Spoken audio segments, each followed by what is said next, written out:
Hey guys, it's Kelsey and I am here with the Set Plan and Crush Your Scrappy Goals 2020 edition. So I was invited by Scrapping Amy to join along this year. I'm really excited about it. So we're gonna go ahead and go through the questions. I have 10 questions that basically go over favorite things from 2019, things to look forward to in 2020. So I'm going to start. I just need to pull up the questions. Okay, and there is a hashtag. If you wanna look for everyone's videos, do hashtag SPCS G2020. Okay, so looking back on 2019, it says, what was your favorite item you used in 2019? So, okay, so I'm gonna say favorite item and then favorite tool because I wasn't that big of a doily monster until this year, I don't think. I think almost every layout I want to put doilies on it. So these are the Cambridge doilies. I get asked a lot about these. I just literally go to eBay, type in Cambridge doily, and I pick the cheapest option. They're all in different sizes. So that's my favorite item. As far as tool goes though, I'm so in love with this. This is my die cutting machine, my manual die cutting machine. It's called We Are Memory Keepers Evolution Advanced, and it is awesome. So I got it probably in the middle of last year. Hadn't played around too much with it. Before that, I only had the Crafter Companion Diamond Press because I didn't want to spend money on a bigger die cutting machine if I wasn't really gonna die cut. So I got this little one. It's like $25. It comes with the envelopes and a couple dies. I actually saw Adele Toomey, who's Inky Quill on YouTube, use it a couple years ago. So I was like, you know what, before I invest on a bigger one, let me just try a smaller one. And I still use this a lot. I love this little die cutting machine. And it was not a big investment. So it really got my money's worth for it. But I actually used it a lot. So I was in Tuesday mornings and they had this big guy for 60% off or something. So I I love it. It just folds out, and then there's a whole bunch of settings. I'll show you. There's a whole bunch of settings, so you really just turn this dial. So you have die cutting setting, letterpress setting, embossing setting, and then they have a bunch of customized one on the side, but you just turn it to wherever you need it, and then it comes with the plate and everything that you just slide through and you turn it. So this is probably my favorite tool item 2019 because I did a lot of embossing folders, and I started to emboss letters for pages so I can make titles out of pattern paper instead of having to rely on alphabet stickers. So I really love this one. Highly recommend. It's the only manual die cutting machine that I've used. I really don't have one to compare it to because I know a lot of people like the Big Shot and stuff, but I love this one. I've never had an issue with it. It works so good, and I just love how you don't need a bunch of shims to figure out the level. You just turn the dial to what you need, and you can always make it less if it cuts too much or make it more if it didn't cut enough. So that's probably my favorite item 2019. Next question. What item did you use in what new item did you use in 2019, and did you like it or not? So I didn't really buy a lot of new stuff. The only new thing I really bought was this cute little thing, which feels really nice. It's silicone. I got this from Redefine Creative, but it's a Vicky Bouton mixed media tool. So you use texture paste and you scrape it across the page, and you can use all the different edges to get different textures in it. So I haven't done a whole lot of mixed media, but I am taking Sarah Scrapp's mixed media background class right now. So I've really been using it. I think that's the first time I got to use it. I maybe used once before then.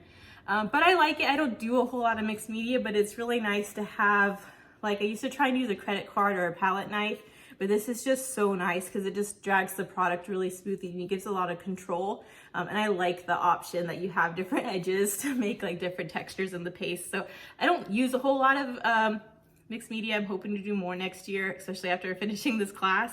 I've really liked everything I've made so far, but this is really the only new item I think I've bought as far as a tool. So yeah, Vicky Bouton's mixed media tool. So I like that. I'd recommend it, but it depends if you do mixed media or not, I guess. Number 3, what was your least favorite item used in 2019? I think you guys could have guessed that. My poor little stamping block gets so neglected because I just am a stamping wimp and I don't like stamping. It looks really nice and I love when other people do it and it makes me want to do it, and then I just can't. I am stamping challenged. I've watched so many YouTube video tutorials. I'm like, how to do clean stamping. I'm like, oh, so easy. I can do that. Like, they give you all those really good tips and I just like can't. So, least favorite. I love it. There's nothing wrong with it. It's me. I am just not a stamper. So maybe one day. Number 4, what was your favorite layout you made in 2019? So this one took me forever to try and narrow it down, because when I first read that question, I was like, it's got to be one of my Felicity Jane layouts because I love using Felicity Jane products so much.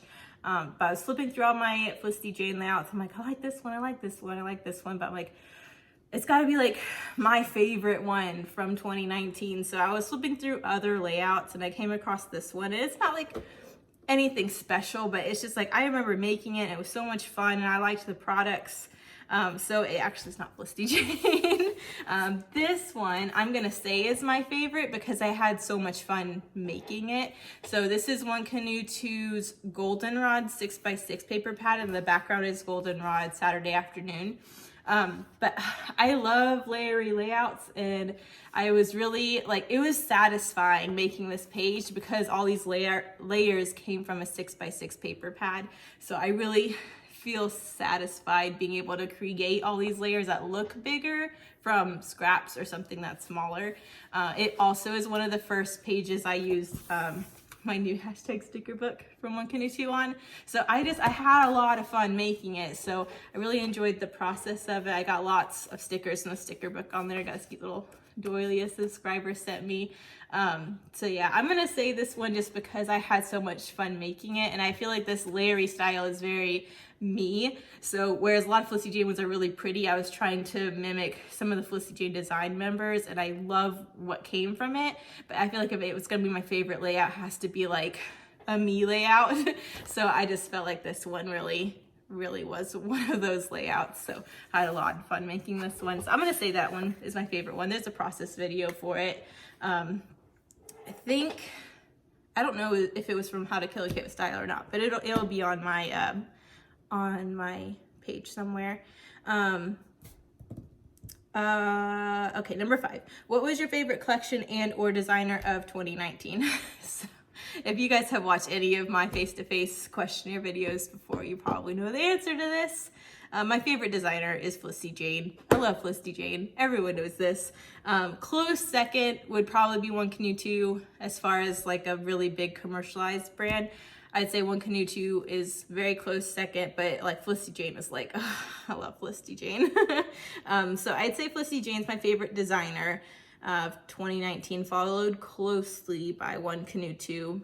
As far as my favorite collection, again, I was like right away thinking about Felicity Jane collections. And knee-jerk reaction was the Hannah collection because I used it in January of last year. But actually that was a collection from 2018, Felicity Jane. But I was going through all my layouts I made this year to look at the different collections to try and jog my memory about what one was my favorite. And as far as collections go, like Heidi Swapp's Wolfpack was my favorite collection of 2019. I loved it so much. I thought it was so unique. It had such a cool vibe, and it was just perfect because I had all these camping photos I needed to scrapbook, and it was just so perfect, and it is so different than anything else I'd been using, but still like that collection was very me as well, but very different than Felicity Jane or like One Canoe 2. So if you haven't seen that one, you should check out Wolfpack because I love that collection. So that was my favorite collection. Looking forward to 2020. Question 6, what is one of your Scrappy goals for 2020? So I have got to finish Bennett's baby album. I gave him his volume 1 for his baby album on his birthday, which is September, and it was pregnancy through 2 months. And his baby album, I want to do his first year. So I want it to go up to his first birthday, and I have got to finish it. So that's my Scrappy goal as far as project wise for 2020. I've got to finish Bennett's baby album. He's my nephew, for anyone who doesn't know. What item would you like to use more in 2020? I need to use my stamping block more. I want to get better at stamping and I hate it, but I want to get better because I think it looks so good when you can do it right. So I want to use my stamping block more. I'm just going to say it. What new product or technique would you like to try in 2020? Examples, new designer, collection, tool, etc. I can't wait to find out Felicity Jane's new collections for this next year and One Canoe Two's collections for next year. Those are the two like scrapbook collections that like I'm gonna keep my eye on for next year because I just feel like every year I'm always like in love with their stuff. So I can't wait to find out what they have going on this next year. So designer wise and collection wise, those are who I'm looking out for. Product wise, I really want to try more Nuvo products. I have a couple of like the Nuvo drops and I've really enjoyed these. They've been the best alternative to enamel dots, and I love enamel dots, but those last forever and it's so much more bang for your buck and it's so much more customizable to your page. So I've really enjoyed using Nuvo drops, and I know they've recently come out with branched out on a lot more products like mousses and all that kind of stuff. If you look at Scrapping Amy's scrapbook YouTube, because she uses Nuvo stuff all the time. But I only ever have the Nuvo drops, so I'd really like to branch out product-wise 2020 and try a couple of their other things, especially because I'm trying to do some more mixed media stuff. So that's probably product-wise what I'd want to do. Question number 9, how many layouts would you like to set for yourself, either yearly or monthly? So I would say like minimum I'd want to do like 2 pages a week. I know I usually do like a lot more during one week and then none another week, and then I just try and like space out my videos to go live.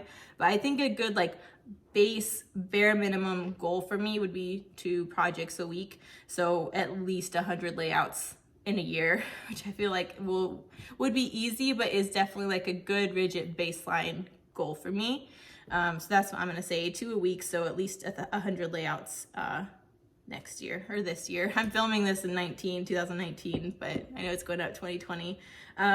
Okay. Final question, number 10. What is your YouTube goal for 2020? I don't think I really have a YouTube goal. I don't know. We just hit 1,000 subscribers right before Christmas. So that was your guys' Christmas present to me. So thank you, everyone. So I think I'd been going for about 1.5 years on YouTube. So I'd say in 2020, it would be an awesome goal to set for myself to have 2,000 subbies. But that's like, there's nothing I can do about that. And it's never about the numbers or wanting to have like the biggest fan base. Like, I just do this because I like it. And you guys are the best kind of community there is. So I really like being a part of it. So, I mean, it would be cool to reach 2,000 this year, but it's not a goal like I feel like I have to reach for that signifies my like worth or talent or ability type thing. But as far as a YouTube goal, it's really the only thing I could think of that would be plausibly reachable. But again, that doesn't really depend on me, and it's not like my numbers on YouTube aren't really what's important. So I'm gonna say that's my goal, but because I don't know what other goal there would be, I guess so maybe my goal should be like doing a live. That would be scary. I've been trying to practice by doing my real-time layouts, and I feel like that's like me practicing for eventually doing a live, but I really haven't even done that many of those. So maybe my goal should be like doing a live by the end of the year. I don't know. Maybe that's being too ambitious. I need to do some more lives. Maybe that should be my goal, is to do some more, or not lives, real times. So I don't know. I guess that one's kind of up in the air. But yeah, I think those are all the questions. So make sure you check out everyone else who's playing along. You can use the hashtag to search for all the videos. If you haven't met me before, hello, it's nice to meet you. And I hope you like my channel. Thank you guys so much for watching. Bye.